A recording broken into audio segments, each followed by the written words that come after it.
Hello and welcome student. ये हमारी जो है जेक्यूरी की सीरीज होगी और लास्ट टाइम जो मैंने आप लोगों को बताया था वो बूटस्ट्रैप के हवाले से बताया था और उसके बाद मैंने ये कहा था कि अब हमारी सिर्फ और सिर्फ जेक्यूरी और सास रह गया है वेब डिजाइनिंग में। तो अब हम वेब डिजाइनिंग के फाइनल जो है करीब तक पहुंचते जा रहे हैं। ठीक है, तो आइए चले हम जेक्यूरी को स्टार्ट करते हैं। तो मैं आपको बता दूं कि जो लास्ट टाइम हमने बूटस्ट्रैप 4 पर काम किया था और जो मैंने आपको सिखाया था एक ही वीडियो लेक्चर में, तो मैं कोशिश करूंगा कि जेक्यूरी को भी ज्यादा से ज्यादा कम से कम जो है लेक्चर के अंदर जो है कवर करूं, यानी कि 2 से 3 लेक्चर के अंदर पूरी की पूरी जेक्यूरी कवर कर दूं, क्योंकि जेक्यूरी बहुत ही आसान प्रोग्रामिंग लैंग्वेज है। ठीक है, और अगर आपको इसके ऊपर अबूर हासिल हो गया तो आप बहुत से जबरदस्त काम जो है जेक्यूरी पर आसानी बना सकेंगे। ठीक हो गया, तो देखें जो हमारी लास्ट फाइल थी जैसे कि index.html, मैं ऐसा करूंगा कि इसी फाइल को सेव एज कर लेंगे हम। ठीक है, सेव एज कर लेते हैं और जेक्यूरी _class 1.html के नाम से हम सेव कर लेते हैं। सही, इसके बाद इस कोड के अंदर जो जो चीजों की मुझे जरूरत नहीं है उसे मैं खत्म कर देता हूं, यानी कि जो भी हमने बूटस्ट्रैप का सीखा था वो सब मैं खत्म करने जा रहा हूं। और उसके बाद सिर्फ हमारी जो है ये बूटस्ट्रैप की जो ऊपर जो लिंक लगा हुआ है ये रहेगा। इसका टाइटल चेंज कर देते हैं, जेक्यूरी ट्रेनिंग ऑनलाइन। ठीक है, ये लिंक ऊपर लगा रहेगा। इसके अलावा जो स्क्रिप्ट है, तो अब मैं आपको बताता चलूं स्टूडेंट्स कि ये जो स्क्रिप्ट होता है इसके अंदर आप जावास्क्रिप्ट लिखते हो। ठीक है, ये 2 तरीके से जो है आप जेक्यूरी या जावास्क्रिप्ट लिख सकते हो। एक तो ये है कि आप इंटरनल लिख लो या फिर आप एक्सटर्नल फाइल बनाकर उसे कॉल करा लो। ठीक है, तो ये जो फ्रेमवर्क है जेक्यूरी का ये एक्सटर्नल कॉल हो रहा है, यानी कि पहले ये हमारी जो है वेबसाइट पे आएगा, उसके बाद हमारी जेक्यूरी का कोड रन होगा। अब कोड किस तरीके से रन होगा ये मैं भी बताता हूँ। पहले हम ऐसा करते हैं कि ये जो जेक्यूरी का ऑनलाइन कोड है इसको हम रहने देते हैं और हम जेक्यूरी की ऑफिशियल वेबसाइट पे चलते हैं। देखिए ये गूगल है, मैंने गूगल पे लिखा है जेक्यूरी, तो उसके जो पहला लिंक है इसके ऊपर आप क्लिक कर दें तो ऊपर आपको यहाँ पे देखें नजर आएगा जेक्यूरी.com। ठीक है, जेक्यूरी.com पे जब आप आ गए तो उसके बाद देखें यहाँ पे डाउनलोड का बटन है, आप डाउनलोड पे क्लिक कर दें। जैसे आप डाउनलोड के ऊपर क्लिक करेंगे तो उसके बाद आप नीचे आए और देखें यहाँ पे लिखा हुआ download the compressed production jQuery 3.51 version. ठीक है, इस पे क्लिक करें। उसके बाद जो ये ऊपर लिंक आ रहा है इस पूरे लिंक को आप कॉपी कर लें। Ctrl+C दबा के मैं जो है कॉपी कर रहा हूँ। उसके बाद फिर से सबलाइन टेक्स्ट में गए और ये जो सोर्स है मैं आपको फिर से इस पूरे कोड को मिटा के स्क्रिप्ट और इसको हम नीचे कर दें और ये जो टाइप लिखी हुई इस टाइप को भले आप चाहें तो मिटा दें। ठीक है, और यहाँ पर src इंटर करके पेस्ट कर दें। तो जो लिंक हमने कॉपी किया है उसको हमने सोर्स एट्रीब्यूट के अंदर पेस्ट कर दिया।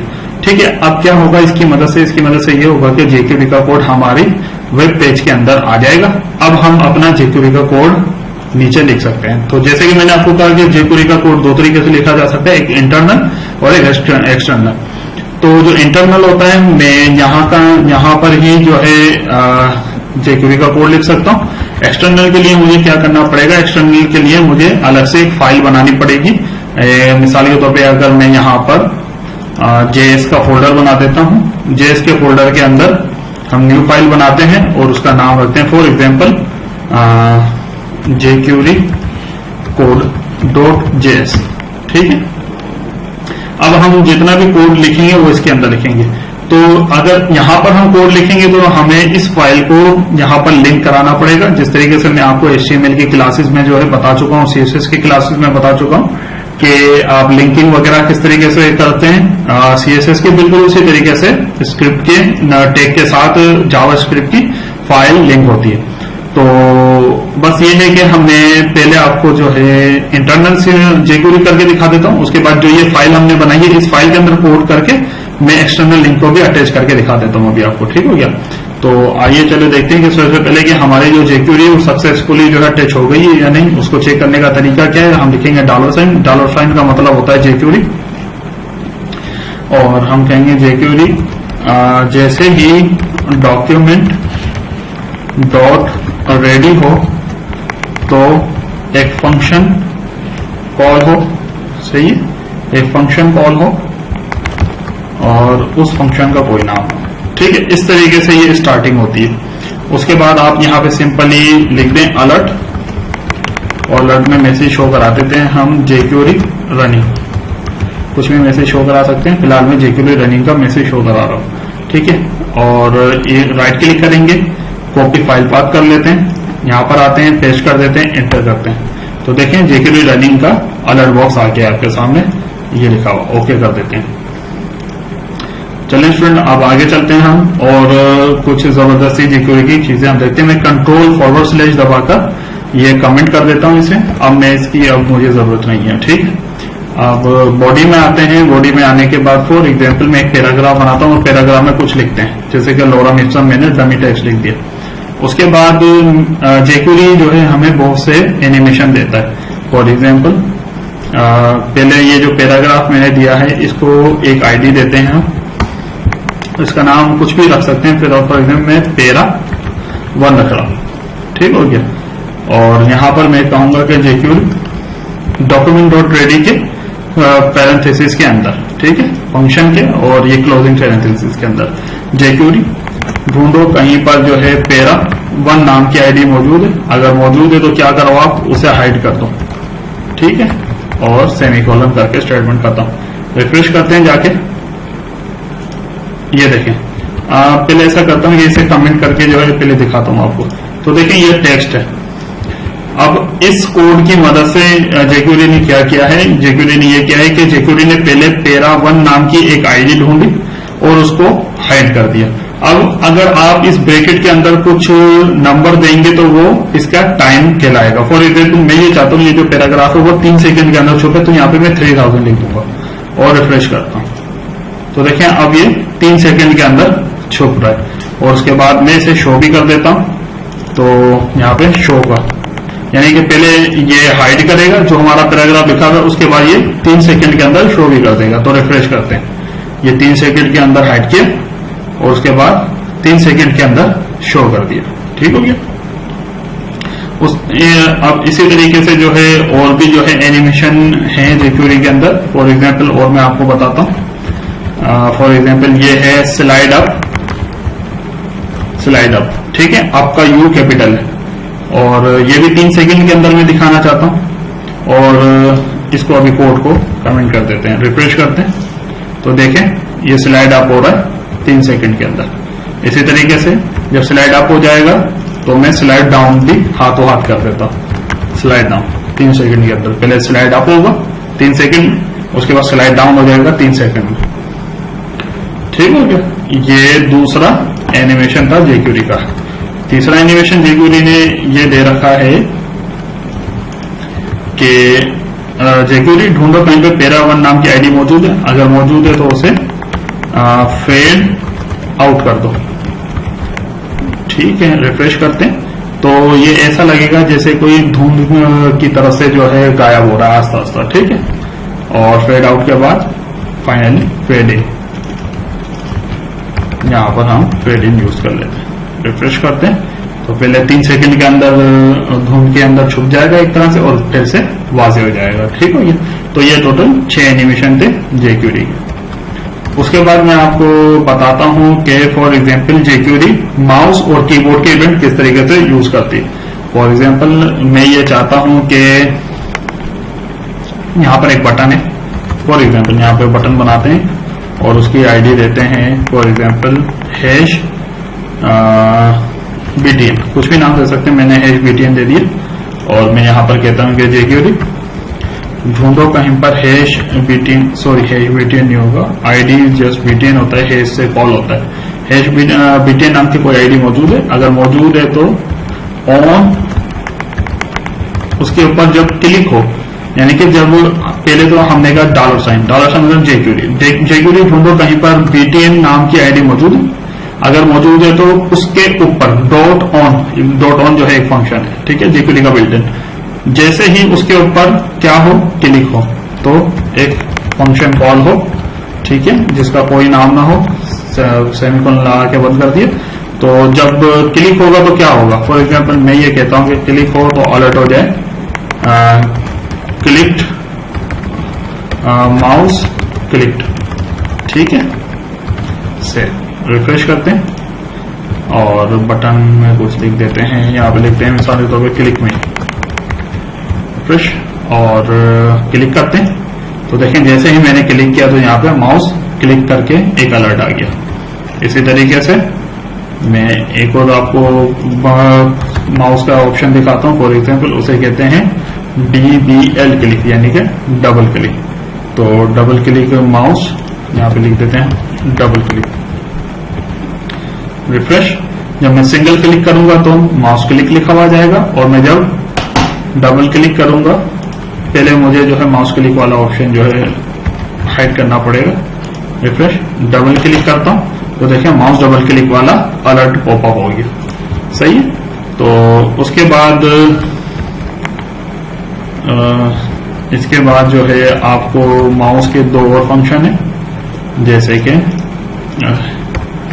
माउस इंटर, यानी कि जब माउस कहीं पर जाएगा, माउस इंटर, जैसे माउस इंटर हो कहीं पर, फॉर एग्जांपल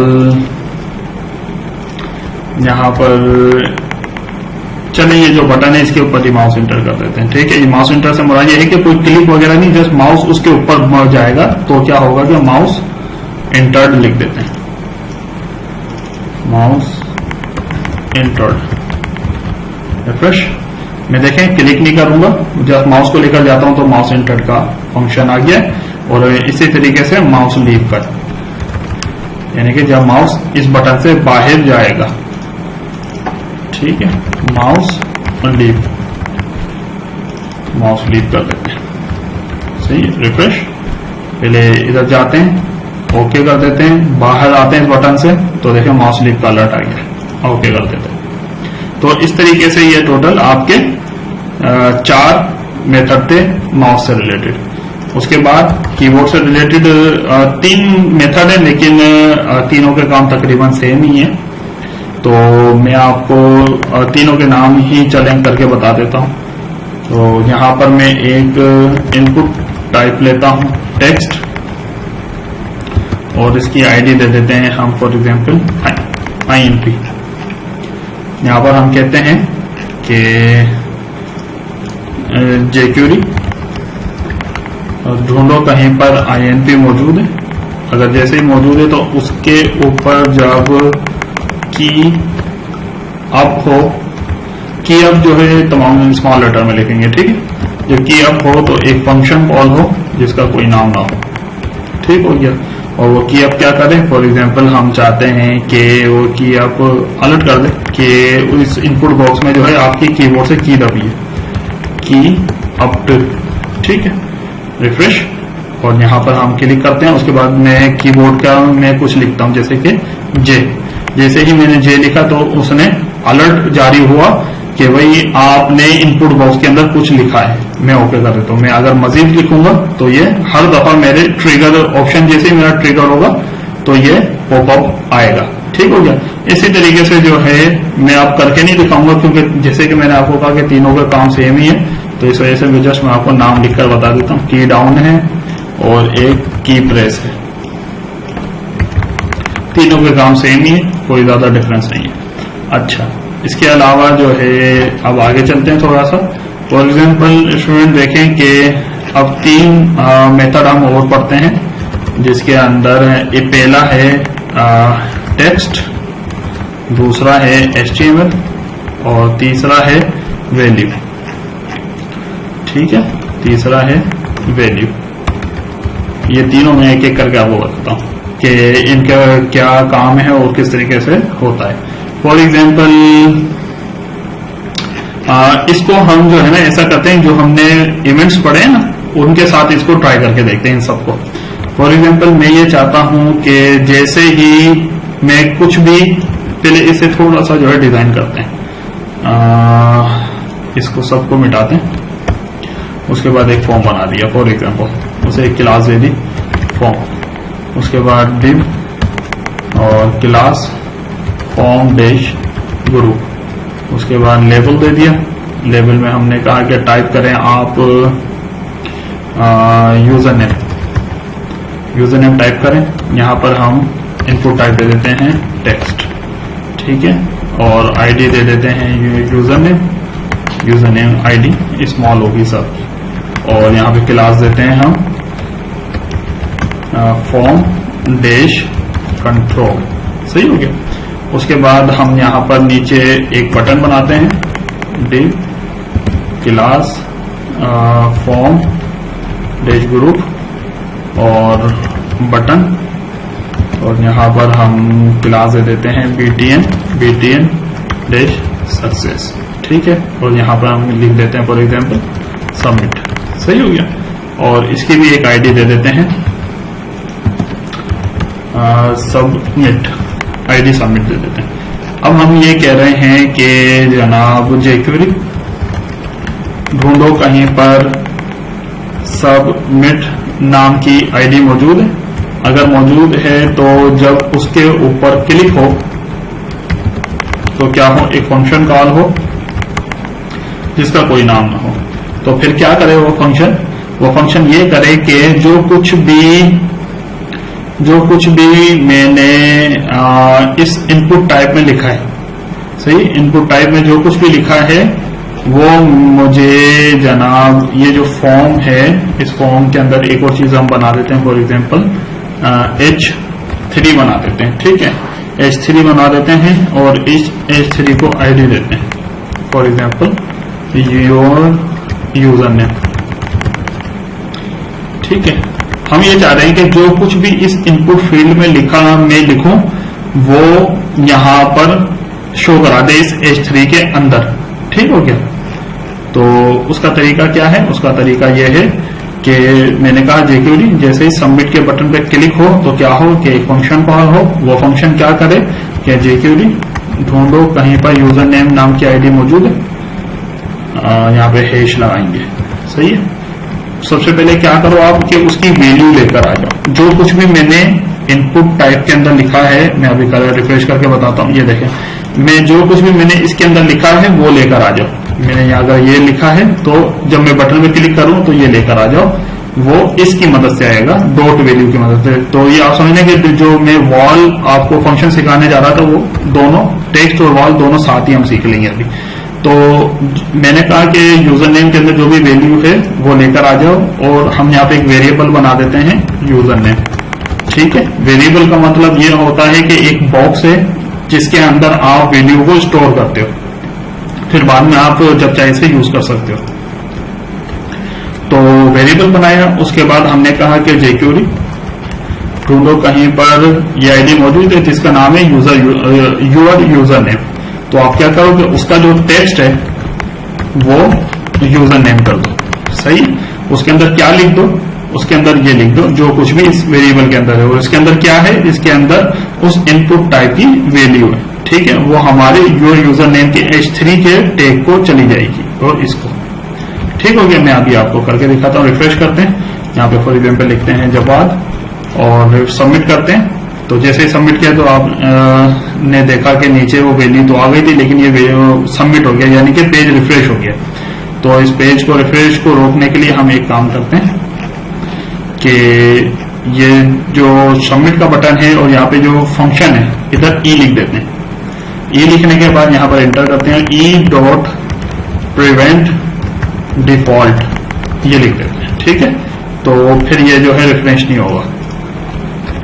अब रिफ्रेश करते हैं, फिर से लिखते हैं कुछ ना कुछ जवाब और सबमिट करते हैं। तो ये देखें ये लिखा हुआ आ गया। मैं यहाँ पे लिखता हूँ सजवाद अहमद, ये लिखा हुआ आ गया। और मैं कुछ भी लिखूंगा वो वैल्यू यहाँ से लेगा, यहाँ से वैल्यू ली, सबमिट का बटन दबाया, वैल्यू ली, वैल्यू लेकर उसने H3 के अंदर दिखा देता है, ये इसकी मदद से, टेक्स्ट की मदद से, ठीक है। टेक्स्ट क्या करता है, टेक्स्ट ये करता है कि जो कुछ भी लिखना हो हमने टेक्स्ट के अंदर इस तरीके से वो jQuery डायनेमिकली हमारे लिए लिख देती है। अच्छा, अगली चीज है HTML। फॉर एग्जाम्पल स्टूडेंट के मैं सिंपल सा ऐसा करता हूं कि यहां पर एक डिव बनाते हैं और इसका एक आईडी देते हैं, कुछ भी देते हैं, मिसाल के तौर पर div 1 कर देते हैं, तो मैं ये कहता हूं कि jQuery ढूंढो कहीं पर #div1 नाम की कोई आईडी मौजूद है। अगर मौजूद है तो आप क्या करो कि उसके अंदर HTML लिख दो। अब HTML क्या लिखना है, हमने कहा कि उसके अंदर एक पैराग्राफ लिख दो। तो ये हम पूरा का पूरा पैराग्राफ लिख सकते हैं इसके अंदर। ये मैं पैराग्राफ लिखना है, और this is dynamic paragraph using jQuery। ठीक हो गया, रिफ्रेश करते हैं तो ये देखें, ये this is dynamic paragraph using jQuery यहां पर आ गया। ठीक है, अगर मैं इसे P की जगह यहां पर H3 कर देते हैं या H2, जो भी आपने HTML लिखनी है आप HTML बआसानी लिख सकते हैं। ये देखें, ये H3 आ गया। मैं आपको इंस्पेक्ट एलिमेंट भी करके दिखाता हूं, और इंस्पेक्ट एलिमेंट करके देखें, ये div1 के अंदर H3 आ गया, ये रहा। सही हो गया। तो आप जितनी HTML लिखना चाहें इसके अंदर लिख सकते हैं, लेकिन याद रखिएगा जो बाद में आप HTML लिखेंगे वो ओवरराइड हो जाएगी। यानी कि अगर मैं नीचे H2 लिखता हूं, दिस इज डायनेमिक H2, तो जो ऊपर H3 है पहले तो ये H3 को ही लिखेगा, लेकिन चूंकि हमने सेम div के अंदर दोबारा HTML करवा दिया तो वो क्या करेगा कि आपके पुराने वाले जो भी कोड था उसको रिप्लेस कर देगा। रिफ्रेश करते हैं तो देखें, दिस इज डायनेमिक H2, यानी कि पहले उसने इसको लिखा H3 वाले कोड को, उसके बाद इसने रिप्लेस कर दिया नीचे वाले कोड से, क्योंकि नीचे वाला कोड ओवरराइड कर देता है ऊपर वाले कोड को। ठीक हो गया। अच्छा, ये काम हम टेक्स्ट की मदद से भी कर सकते हैं, लेकिन फर्क इतना है कि टेक्स्ट क्या करता है, आपके जो टैग है उन्हें भी शो बता देता है, लेकिन ये सिंपल टेक्स्ट के तौर पे शो हुआ है, ये HTML के तौर पे शो नहीं हुआ। ठीक है, तो ये सबसे बड़ा फर्क है टेक्स्ट और HTML। अच्छा, उसके बाद कुछ और फंक्शन देख लेते हैं jQuery के। फॉर एग्जांपल मैं यहां पर UL बनाता हूं और इसको एक आईडी देते हैं, और आईडी देते हैं मिसाल के तौर पर इसे नेवी, इसको नेवी के नाम से आईडी दे देते हैं, और इसके अंदर एक LI बनाते हैं, और LI के अंदर लिख दिया मिसाल के तौर पर जवाब। ठीक है, अब मैं ये चाहता हूं कि इसके डायनेमिकली ये जो LI मैंने बनाया है एक, इसके बाद एक और LI बने, फिर LI बने, और जितने LI मैं चाहूं बनते जाएं। तो ऐसा कोई फंक्शन है jQuery में? तो याद रखें, जरूरी नहीं है सिर्फ LI हो, बल्कि आप किसी भी किस्म का टैग पुट कर सकते हैं किसी भी जगह यूजिंग jQuery। तो मैं कहता हूं jQuery ढूंढो कहीं पर नेवी नाम की आईडी मौजूद है। अगर मौजूद है तो आप क्या करें कि उसके अंदर अपेंड कर दो, क्या अपेंड कर दो, LI। और क्या लिखना है भाई उसके अंदर मैंने कहा कि अहमद लिखना है। सेव करते हैं, रिफ्रेश करते हैं, तो पहले जवाब लिखा हुआ था, और ये अहमद जो है डायनेमिकली jQuery की मदद से आया। अब आप जैसे कि मैंने कहा कि आप सिर्फ LI नहीं लिख सकते, बल्कि आप कुछ भी लिख सकते हैं। मिसाल के तौर पर मैंने कहा कि A वाले टैग बना दो आप इसके अंदर। तो ये रिफ्रेश करते हैं तो ये देखें अहमद भी आ गया, और मैं इंस्पेक्ट एलिमेंट करके दिखाता हूं आपको। तो देखें, ये पहले नेव के अंदर, ये नेवी के अंदर पहले LI बना हुआ है, LI के बाद A बन गया। ठीक है, तो ये मैं फिर से LI कर देता हूं, और उसके बाद मैं यहां पर एक और LI बनाना चाहता हूं। लेकिन याद रखें, अपेंड और टेक्स्ट और HTML में ये फर्क है कि टेक्स्ट और HTML क्या करता है, पुराने वाले कोड को नए वाले कोड से रिप्लेस कर देता है, जबकि हमारा अपेंड फंक्शन क्या करता है, वो उसी चीज के अंदर अपेंड यानी कि एडिशन करता रहता है। रिफ्रेश करते हैं तो ये देखें जवाब अहमद, और उसके बाद मैंने थर्ड नेम जो लिखा है वो भी आ गया। ठीक हो गया। तो इस तरीके से आप अपेंड कर सकते हैं। अब एक और फंक्शन है जिसे हम कहते हैं अपेंड के बजाय प्रीपेंड। अच्छा, अपेंड क्या करता है, नीचे की तरफ वैल्यूज को ऐड करता जाता है। प्रीपेंड क्या करता है, ऊपर की तरफ जो है वैल्यूज को ऐड करता है। तो मैं यहां पर ऊपर वैल्यू कर देते हैं टीचिंग, रिफ्रेश, तो देखें जवाब के सबसे ऊपर आ गया। ठीक हो गया, जबकि मैंने इसे कोई कहा नहीं है, लेकिन इसको ऑटोमेटिकली पता लग गया कि सबसे पहले तो मैंने नेवी नाम की आईडी को ढूंढना। जब ये नेवी नाम की आईडी मुझे मिल जाएगी, उसके अंदर सबसे ऊपर टीचिंग को कर देना, यानी कि इस कोड को मैं कॉपी करता हूं। तो सबसे पहले jQuery ने क्या किया कि नेवी नाम की आईडी देखी, यानी कि यहां पर है, तो सबसे ऊपर क्या है, सबसे इसने न्यू करके न्यू कर दिया। ठीक हो गया, तो ये प्रीपेंड करता है। और अपेंड क्या करता है, अपेंड ऐसे यहाँ पे न्यू होता रहता है, नीचे की तरफ जाता रहता है। ठीक हो गया, तो इस तरीके से अपेंड और प्रीपेंड चलता है। अब मिसाल के तौर पर मैं ये चाहता हूं कि ये अपेंड और प्रीपेंड क्या करता है, जो आप आईडी देते हो उसके नीचे की तरफ या ऊपर की तरफ, यानी कि या तो यहां पर या फिर यहां पर, इस तरीके से एडिशन करता है। मैं चाहता हूं कि ये जो यूएल टैग है इससे ऊपर, या ये जो क्लोजिंग यूएल टैग है इससे नीचे कुछ लिखना चाहूं तो किस तरीके से हो सकता है। तो देखें ये बहुत आसान है। इसके लिए हमें क्या करना होगा कि हम यहां पे लिखते हैं कि jQuery ढूंढो कहीं पर नेवी नाम की आईडी मौजूद है, अगर मौजूद है तो उससे बिफोर क्या करो, बिफोर ये कर दो कि H1 नाम की जो है कोई चीज ऐड कर दो, H1 नाम की, दिस इज H1, रिफ्रेश। तो देखें ये जो नेवी की आईडी है उससे ऊपर H1 आया है। मैं थोड़ा सा यहाँ पे इसको बड़ा करके दिखाता हूँ आपको। ये देखें ये नेवी है, नेवी से ऊपर H1 बन गया है। किसकी मदद से? बिफोर की मदद से। नेवी के बाद अगर आपने कुछ करना है तो बाद के लिए आफ्टर, ठीक है। आफ्टर में मैं फॉर एग्जाम्पल H2 दे देता हूं। यहाँ पर H2 दिया और रिफ्रेश कर दिया और यहाँ पर H2 लिख दिया फॉर एग्जाम्पल। रिफ्रेश करते हैं तो ये देखें नेवी टैग के बिल्कुल बाहर की तरफ जो है jQuery ने हमें जो चीज आपने ऐड करनी है वो ऐड कर दी है, ठीक है। तो after, before, prepend, append, HTML text और माउस और कीबोर्ड के तमाम बटन, इसके अलावा हमने एनिमेशन वगैरह देखी। अब मिसाल के तौर पर हम ऐसा करते हैं कि ये जो लिखा हुआ है फॉर एग्जाम्पल इसे मैं कॉपी पेस्ट करता हूं कई मरतबा, जवाब नाम को copy paste paste paste paste paste paste paste, सही। और एक दफा और रिफ्रेश करते हैं, ठीक है। ये आ गया बहुत सारी मरतबा। मैं ये चाहता हूं कि ये जितने भी नाम हैं, सही, इनके ऊपर कोई मखसूस कलर हो जाए या फिर फॉन्ट वगैरह चेंज हो जाए, तो आप क्या CSS भी jQuery की मदद से कर सकते हैं। तो मैं ये कहता हूं कि jQuery ढूंढो कहीं पर नेवी नाम की आईडी मौजूद है, अगर मौजूद है तो आप उसके अंदर CSS कर दो, CSS कर दो। और सबसे CSS लिखने के लिए इसके अंदर मैं कलर लिखूंगा, कोलन और सिंगल कोट हैश, कोई सा भी कलर का नंबर दे देते हैं, सही। और सेव करते हैं, रिफ्रेश करते हैं तो यहाँ पर ये देखें ये कलर कोड आ तो गया लेकिन इनके ऊपर अप्लाई नहीं हुआ। तो हम ऐसा करते हैं कि jQuery देखो कहीं पर नेवी नाम की आईडी मौजूद है, उसके अंदर देखना LI मौजूद है, रिफ्रेश करते हैं तो ये अभी भी नहीं हुआ थे। इसको इंस्पेक्ट एलिमेंट करके देख लेते हैं। जी हाँ, यहाँ पे कलर आ तो रहा है लेकिन ये लगता है बिल्कुल ही कलर जो है, ठीक है। जी हाँ ठीक है, हमारा कलर जो है लाइट था, इस वजह से उसके ऊपर वाज़ेह तौर पर महसूस नहीं हो रहा था। हम ये कलर कोड उठा लेते हैं, ठीक है। इस कलर, ये कलर कोड है, ये कलर कोड आ रहा है लेकिन जो है मुझे उसमें लिखना है। चलें ठीक है, मैं उस इंग्लिश में लिख देता हूं। यहां पर मैं लिख देता हूं रेड, सही। रिफ्रेश, देखिए ये सारे के सारे रेड हो गए। और इस तरीके से आप जो है कलर स्कीम वगैरह दे सकते हैं। और या कुछ भी CSS करना है, यहाँ पे आप कोमा लगाएंगे हम, और उसके बाद अगली चीज लिखते हैं सारे फॉन्ट डैश साइज, और यहाँ पे हम कर देते हैं 20 पिक्सल, सेव, रिफ्रेश। तो देखें ये 20 पिक्सल हो गया, ठीक हो गया।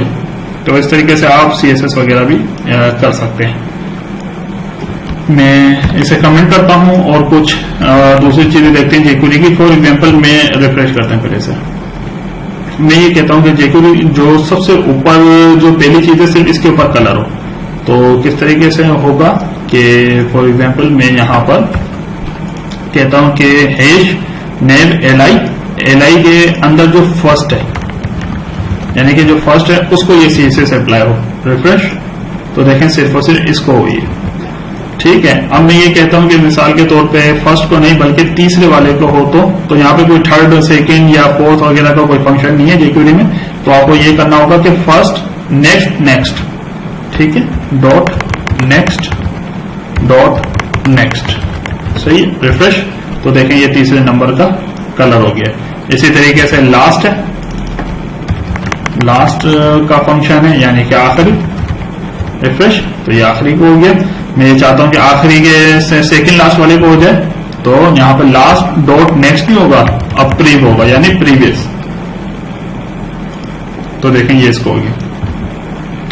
अब देखें स्टूडेंट, ये तो 10 9 10 कोई नाम है, इस वजह से हम नेक्स्ट नेक्स्ट भी, मिसाल के तौर पर अगर मुझे 5वां करना हो तो मैं क्या करूंगा, first next next next next next, ठीक है। इतने सारे नेक्स्ट लिखने पड़ेंगे मुझे, लेकिन इससे भी अच्छा एक हल है। हम सिंपली यहां पे आते हैं, लिखते हैं कि कॉलन nth डैश चाइल्ड, उसके बाद आप कोई सा भी नंबर दे दो, मिसाल के तौर पर 5वां। रिफ्रेश, तो ये देखें ये 5वां हो गया। इसी तरीके से 8वां, और ये 8वां हो गया। इसी तरीके से 11वां, और ये 11वां हो गया। तो ये सबसे बेहतरीन तरीका है, लेकिन ये है कि आपको वो फंक्शन भी मैंने पढ़ाने थे, तो इस वजह से मैंने उन्हें भी कवर कर दिया। ठीक हो गया स्टूडेंट। तो ये था रिक्यूरी की पहली क्लास, जिसके अंदर हमने बहुत सारे जो है टॉपिक वगैरह क्लियर और कवर की, और काफी लेंदी हो गई है वीडियो, तो मैं इसको यहीं पे जो है स्टॉप कर रहा हूँ। और इंशाल्लाह सेकंड क्लास के अंदर हम मजीद रिक्यूरी के जो है टॉपिक भी कवर करेंगे, और कोई इंटरेस्टिंग सी जो है कोई काम भी करके मैं आपको दिखाऊंगा, ताकि आपको पता लगे कि ये जो इतने सारे फंक्शन पढ़े हैं हमने या मैंने जो पढ़ा है, ये बेकार नहीं है, बल्कि इससे बहुत सारे इंटरेस्टिंग से काम होते हैं। ठीक हो गया, तो मिलते हैं नेक्स्ट वीडियो में, तब तक के लिए।